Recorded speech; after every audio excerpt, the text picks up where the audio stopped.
Friends, ইটের colour দেখে কিভাবে বুঝবেন যে ইটটা কোন ইটটা ভালো? এখানে বিভিন্ন রকম ইটের কালার দেখতে পাচ্ছেন, কারণ এটা 3 নম্বর ইট।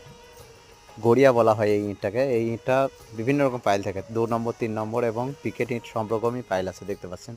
তো আমি বেছে নিয়েছি কটা ইট যেগুলো আপনাদের বুঝতে সুবিধা হবে। প্রথমে যেটা দেখতে পাচ্ছেন এটা হচ্ছে পিকেট ইট। এটার রঙটা কালো। এটাতে চেম্বার গাঁথতে পারেন কিংবা ভিতে গাঁথতে পারেন। এটাতে সিমেন্টের ভাগ বেশি দিতে হয়, তবেই জমাট শক্তি বাড়ে। এটা 1 নম্বর ইট এবং এটা 2 নম্বর ইট এবং এটা 3 নম্বর। আর এটা দেখছেন, এটাও 3 নম্বর ইট। এই দুটো একই ইট।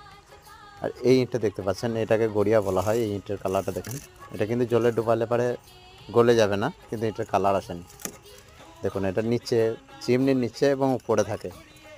এইটা কালার পুরোটাই আসে না, তবে এটা শক্ত, সস্তার মধ্যে পাওয়া যায়। আপনি 1 নম্বর ইটটা নিতে পারেন, সব থেকে ভালো এইটা। এটা হচ্ছে গাঁথনির জন্য উপযুক্ত।